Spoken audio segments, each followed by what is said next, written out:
Hi, we're back. All right, so we could start the questions. I will ask them. And then our panelists, Hannah, Kosi, and Marisa, doesn't have to be in order. You can answer at will. So my first question is, what does solidarity mean to you? Can you give us an example of a time where solidarity was an intrinsic part of history? And what does solidarity look like in contemporary times? You can answer one or all of those questions. Thank you, Adam, for that appearance. Yeah. Okay, I'm gonna go. Yeah. Can you hear me? Yes, I can. Okay. Okay, solidarity. So I was thinking about this when you sent us the message with the questions, and I thought, oh, okay, solidarity. What does it mean? There's so many different angles that we can approach this through, and I thought, well, this is a Gallery 101. We're artists, and I thought that as artists, we're in the business of telling stories and sharing stories. And so at a granular level, I think solidarity means that we believe each other's stories, that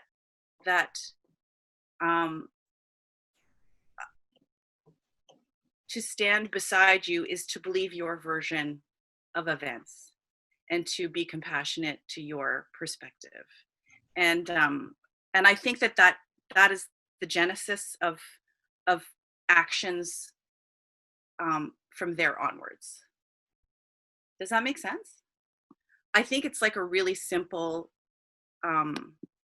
starting point, which is I believe you. And I feel like as we're talking about Indigenous folks, and we're talking about migrants and immigrants and the immigrant experience, and I feel like as non-dominant and usually non-white citizens, the burden of proof is on us to advocate for ourselves, to advocate for our purpose, our usefulness, our value. And I feel like standing in solidarity means like you don't have to, like you exist already, and I appreciate that, and I understand what that's about, and that everything follows from that core belief. There are countless historical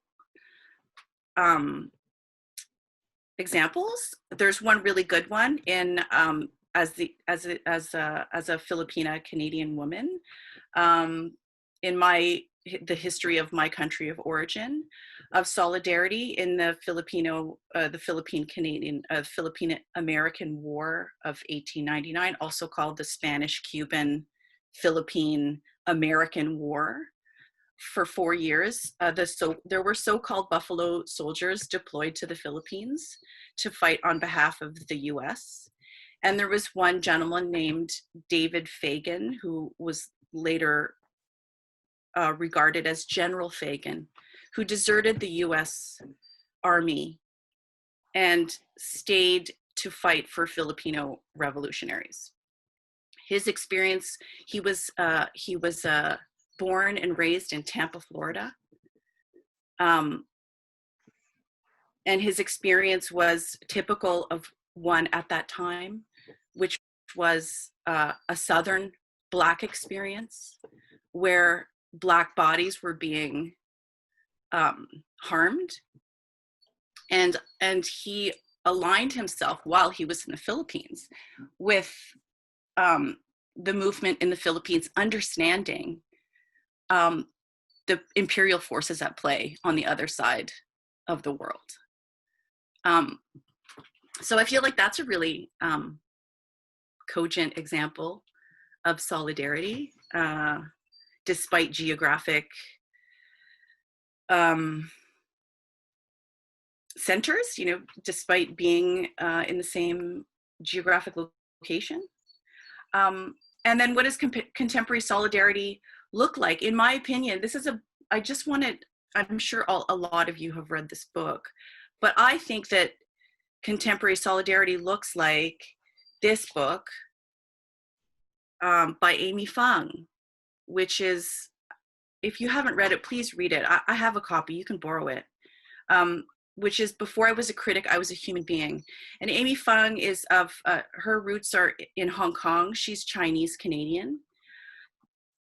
This book is an essay that explores her experience as a settler of color and how she learned about Indigenous culture upon arriving in Canada. It's very honest. She's very honest about what she doesn't know and what we don't know. And she's very honest about the complicity of not knowing, you know, and the role that we play in that complicity, which is, you know, informed by the business, the basic business of living, which is rough, you know, it's hard. And so she's not casting any blame, but it really is a wonderful book. I know a lot of you have read it. So those are my answers. I'm done with this one. I want to speak a little bit to what Marisa was saying. I was thinking a lot about when Andy brought this up with me. I started thinking about what solidarity meant to me. Just a bit about my background. I'm not a migrant. I'm Filipino. That's my only country. I grew up. I don't have the same experience of being a minority, but in my history, I do have the experience of having been colonized. And one of the things that I always say when I talk about language is that when in the Philippines, our language reflects our history. And so our very base words, heart, mind, soul, are all in Tagalog. The things that the Spanish brought to the Philippines, la mesa, cuchara, tenedor, oras, our time, it is all in Spanish. The things that the Americans brought, when we say we want to take a picture, it's actually Kodakan. It's Kodak. It's the brands that they brought. But I think a lot when I think about my language and my identity, I think a lot about those base words. And one of the most important concepts to Filipino psyche and Filipino psychology is the concept of Kapwa. And it's a root word that is a Tagalog word. I think it's a Tagalog word, or perhaps it also echoes in other dialects. But the concept of Kapwa is, the literal translation might be others, but when you say Kapwa, when you see others, you see the humanity in them. You see yourself in others, and you cannot exist. Yourself is not existing in a vacuum. Your selfhood is only defined by your relationship with other people, with a community, and that's what you call other human beings. This also extends to the land. This extends to nature. But Kapwa is an indigenous Filipino word. And I think about that because I don't think that there's a direct translation to this idea of Kapwa. I think about the way I grew up. Solidarity was, not really a term in my childhood. The way we grew up was very collectivist. There's always a push and pull. I struggle with this because I've witnessed how, collectivism in my culture has taken a toll on the individual level. You as an individual need to give everything so that others can survive. And that, is also very heavily rooted in the concept of Kapwa.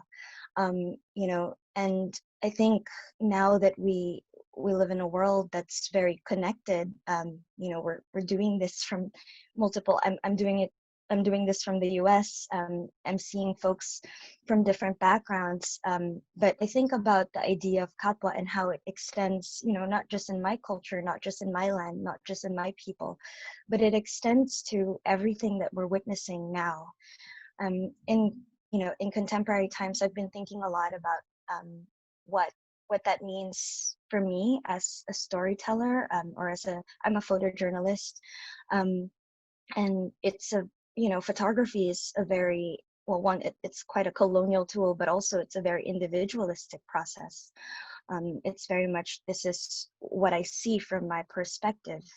But for the first time, what's been interesting about everything that's been happening in 2020 is that I'm witnessing that we are all, we're all taking part in telling the bits and pieces of a collective story.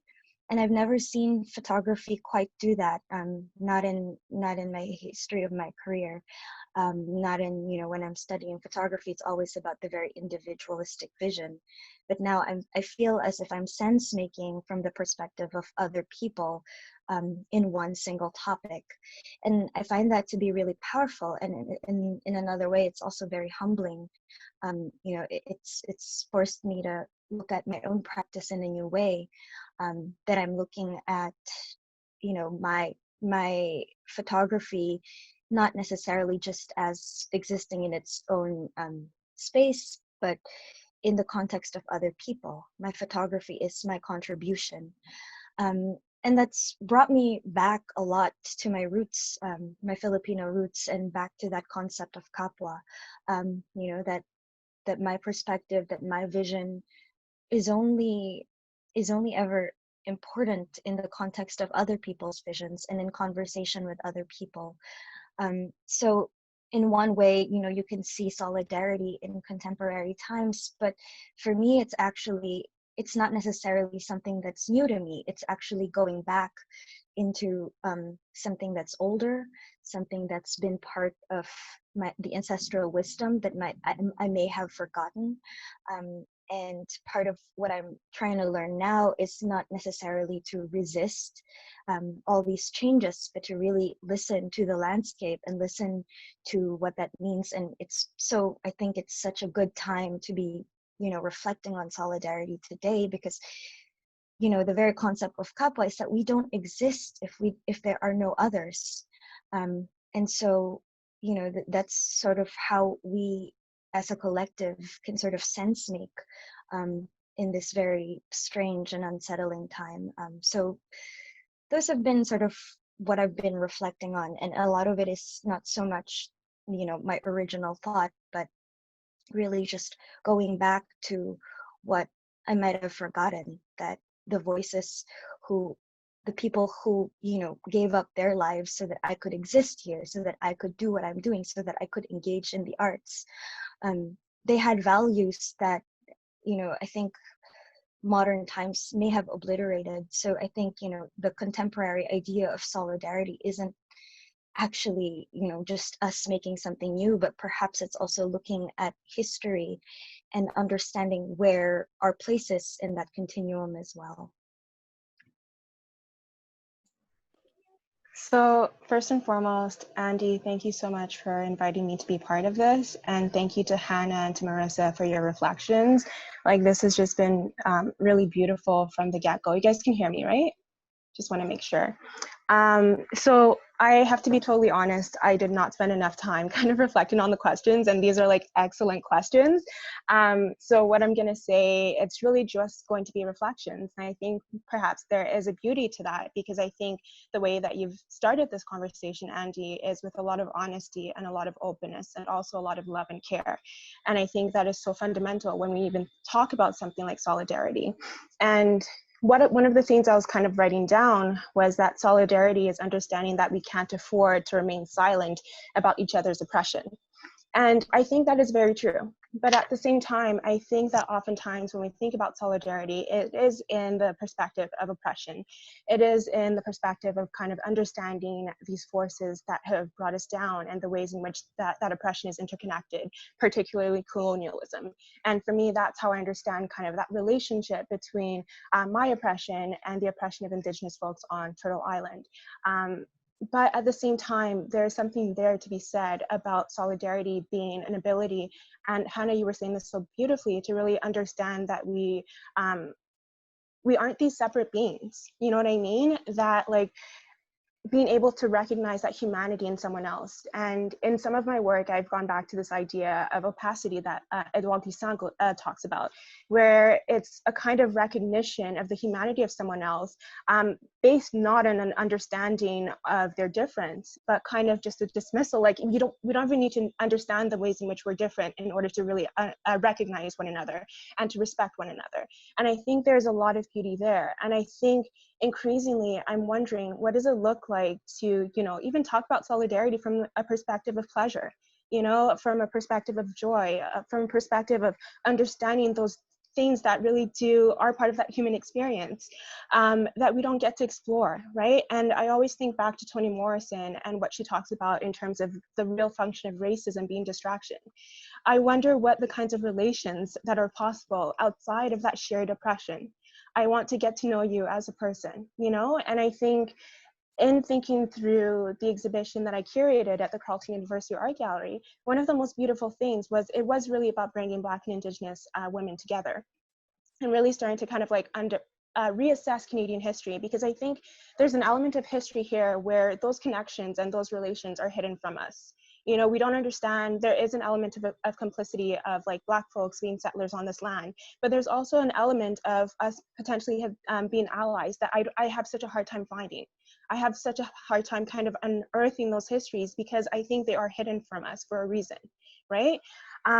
So that exhibition really was about bringing Black and Indigenous women together and creating a counter archive of Canadian history from their perspective. But one of the things that stuck with me most about that experience was just the relationships. It was meeting one of the artists, Catherine Tekpani, for the first time and going to her home. And she was telling me that her mom had recently gotten some caribou, some tuk-tuk, and she's like, do you want some? So my first time meeting with her was in her home with her baby William, just sharing frozen caribou and eating it for the first time with soy sauce and just chatting. And then we had a kind of impromptu photo shoot. Another experience I had was just feeling as though I couldn't have this exhibition that was rooted in kind of Ottawa and its histories without going to Kitigan-Zibi and reaching out to an Algonquin woman to see if she would cater an event that we were organizing. She couldn't at the time, but I asked her, just like spirit of the moment and just like a gut feeling, could we go foraging together? Is this something that you're okay with? And she was on board, and we ended up meeting. I went to her house. I met her mom. We had a meal together. We chatted. It was just beautiful. I ended up spending an hour and a half just foraging in Kitigan-Zibi with her mom, Suzanne. And it was just like this beautiful moment where it wasn't something that I think either of us had really expected, because when I got to their house initially and her mom came, her mom expected me to be a white woman. So when she saw me, she was really surprised that there's just this Black woman here who had called her up and basically been like, let's go foraging, because that's not what you expect. Those kinds of relations aren't what you would necessarily think of first when you think about a Black and Indigenous woman, right? So I want more of that. I want to explore these different ways of being together. And I think that is also part of solidarity. Thank you, Chrissy. Thank you for sharing.